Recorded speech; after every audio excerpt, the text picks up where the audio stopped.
جو لوگ سود کھاتے ہیں وہ روز قیامت کھڑے نہیں ہو سکیں گے، مگر جیسے وہ شخص کھڑا ہوتا ہے جیسے شیطان آصف نے چھو کر بدحواس کر دیا ہو۔ یہ اس لیے کہ وہ کہتے تھے کہ تجارت یعنی خرید و فروخت بھی تو سود کی مانند ہے، حالانکہ اللہ نے تجارت یعنی سوداگری کو حلال فرمایا ہے اور سود کو حرام کیا ہے۔ پس جس کے پاس اس کے رب کی جانب سے نصیحت پہنچی سو وہ سود سے باز آ گیا، تو جو پہلے گزر چکا وہ اسی کا ہے اور اس کا معاملہ اللہ کے سپرد ہے، اور جس نے پھر بھی لیا سو ایسے لوگ جہنمی ہیں، وہ اس میں ہمیشہ رہیں گے۔ اور اللہ سود کو مٹاتا ہے یعنی سودی مال سے برکت کو ختم کرتا ہے، اور صدقات کو بڑھاتا ہے یعنی صدقے کے ذریعے مال کی برکت کو زیادہ کرتا ہے، اور اللہ کسی بھی ناسپاس نافرمان کو پسند نہیں کرتا۔ بے شک جو لوگ ایمان لائے اور انہوں نے نیک اعمال کیے اور نماز قائم رکھی اور زکوٰۃ دیتے رہے، اور ان کے لیے ان کے رب کے پاس سے ان کا اجر ہے، اور ان پر آخرت میں نہ کوئی خوف ہوگا اور نہ وہ رنجیدہ ہوں گے۔ اے ایمان والو، اللہ سے ڈرو اور جو کچھ بھی سود میں سے باقی رہ گیا ہے چھوڑ دو، اگر تم صدقے دل سے ایمان رکھتے ہو۔ پھر اگر تم نے ایسا نہ کیا تو اللہ اور اس کے رسول صلی اللہ علیہ وآلہ وسلم کی طرف سے اعلان جنگ پر خبردار ہو جاؤ، اور اگر تم توبہ کر لو تو تمہارے لیے تمہارے اصل مال یعنی جائز ہیں، نہ تم خود ظلم کرو اور نہ تم پر ظلم کیا جائے۔ اور اگر قرضدار تنگ دست ہو تو خوشحالی تک مہلت دی جانی چاہیے، اور تمہارا قرض کو معاف کر دینا تمہارے لیے بہتر ہے، اگر تمہیں معلوم ہو کہ غریب کی دلجوئی اللہ کی نگاہ میں کیا مقام رکھتی ہے۔ اور اس دن سے ڈرو جس میں تم اللہ کی طرف لوٹائے جاؤ گے، پھر ہر شخص کو جو کچھ عمل اس نے کیا ہے اس کی پوری پوری جزا دی جائے گی، اور ان پر ظلم نہیں ہوگا۔ اے ایمان والو، جب تم کسی مقررہ مدت تک کے لیے آپس میں قرض کا معاملہ کرو تو اسے لکھ لیا کرو، اور تمہارے درمیان جو لکھنے والا ہو اسے چاہیے کہ انصاف کے ساتھ لکھے، اور لکھنے والا لکھنے سے انکار نہ کرے، جیسا کہ اسے اللہ نے لکھنا سکھایا ہے، پس وہ لکھ دے، یعنی شرع اور ملکی دستور کے مطابق کو سیکہ نویسی کا حق پوری دیانت سے ادا کرے۔ اور مضمون وہ شخص لکھوائے جس کے ذمے حق یعنی قرض ہو، اور اسے چاہیے کہ اللہ سے ڈرے جو اس کا پروردگار ہے، اور اس زر قرض میں سے لکھواتے وقت کچھ بھی کمی نہ کرے۔ پھر اگر وہ شخص جس کے ذمے حق واجب ہوا ہے نہ سمجھ یا ناتواں ہو، یا خود مضمون لکھوانے کی صلاحیت نہ رکھتا ہو،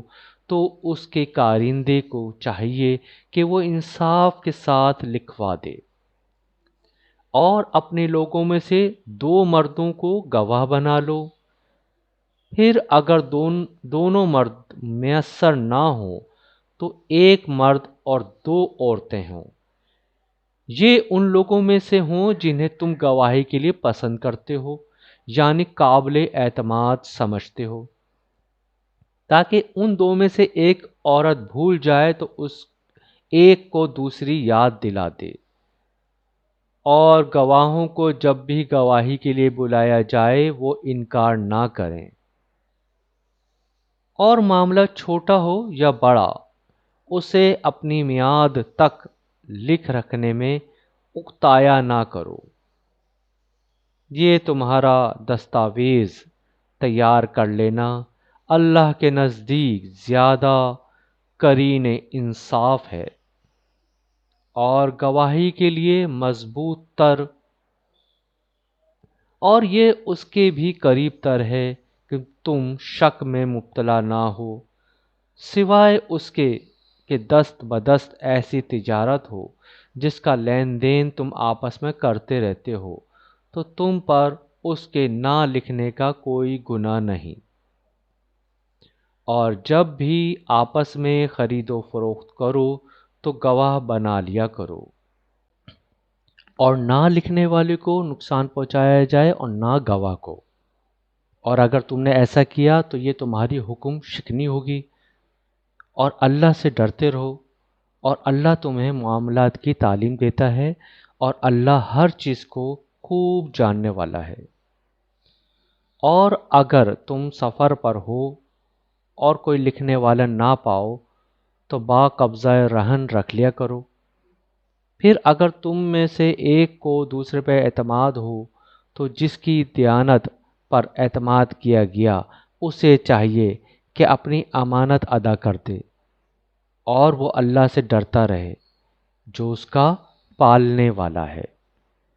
اور تم گواہی کو چھپایا نہ کرو، اور جو شخص گواہی چھپاتا ہے تو یقیناً اس کا دل گنہگار ہے،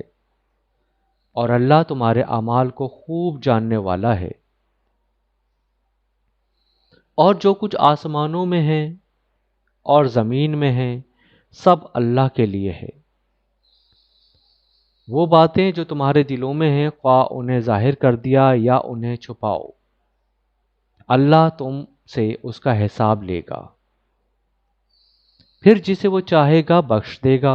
اور جسے چاہے گا عذاب دے گا، اور اللہ ہر چیز پر کامل قدرت رکھتا ہے۔ وہ رسول اس پر ایمان لائے، یعنی اس کی تصدیق کی جو کچھ ان پر ان کے رب کی طرف سے نازل کیا گیا ہے، اور اہل ایمان نے بھی سب ہی دل سے اللہ پر اور اس کے فرشتوں پر اور اس کی کتابوں پر اور اس کے رسولوں پر ایمان لائے، نیز کہتے ہیں ہم اس کے پیغمبروں میں سے کسی کے درمیان بھی ایمان لانے میں فرق نہیں کرتے، اور اللہ کے حضور عرض کرتے ہیں ہم نے تیرا حکم سنا اور اطاعت قبول کی، اے ہمارے رب ہم تیری بخشش کے طلبگار ہیں، اور ہم سب کو تیری ہی طرف لوٹنا ہے۔ اللہ کسی جان کو اس کی طاقت سے بڑھ کر تکلیف نہیں دیتا، اس نے جو نیکی کمائی اس کے لیے اس کا اجر ہے، اور اس نے جو گناہ کمایا اس پر اس کا عذاب ہے۔ اے ہمارے رب اگر ہم بھول جائیں یا خطا کر بیٹھیں تو ہماری گرفت نہ فرما۔ اے ہمارے پروردگار اور ہم پر اتنا بھی بوجھ نہ ڈال جیسا تو نے ہم سے پہلے لوگوں پر ڈالا تھا۔ اے ہمارے پروردگار اور ہم پر اتنا بوجھ بھی نہ ڈال جسے اٹھانے کی ہم میں طاقت نہیں،